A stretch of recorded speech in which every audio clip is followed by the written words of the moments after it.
Became a Christian when I was about 12, and the reason for my becoming Christian was that I found myself involved in some sins that had me pretty scared.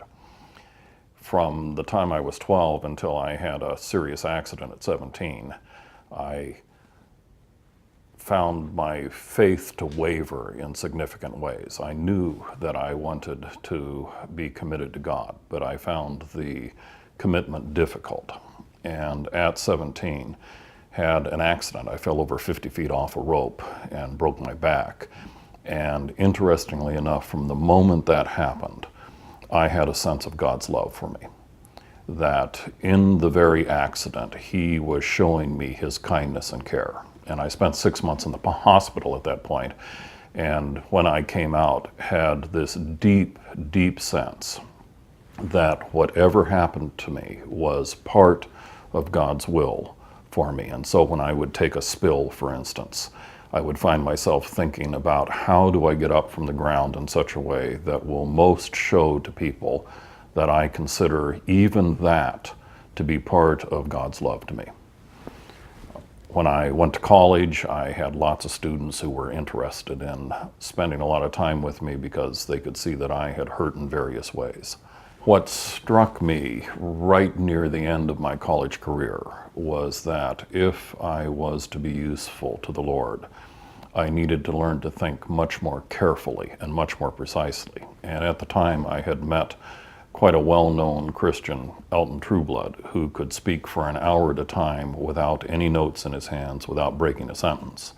And he had come to Seattle Pacific, where I was in school, and I had asked him how he did that, and he said, well, you have to take philosophy. So in fact, I left Seattle Pacific. I graduated from Seattle Pacific and was a youth minister for a year. And during that year, spent from 5 a.m. till 5 p.m. every day with only 2 one-hour breaks working on philosophy, since I had had only one course as an undergraduate. The next year I went to St. Louis U in philosophy.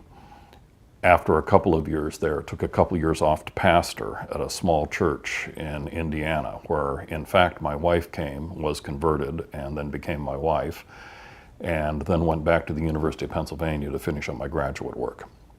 And since then, what I've tried to do more than anything else is to take the discipline of careful philosophical thinking and apply it to Scripture and theology in a way where there is some real meaning to the idea of being a Christian philosopher.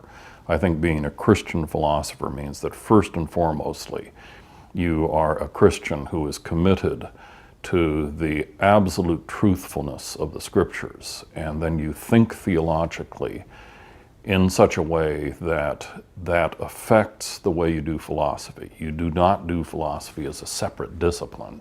You do it as a discipline that illuminates what it means to be a Christian within the orthodox parameters of historic evangelicalism.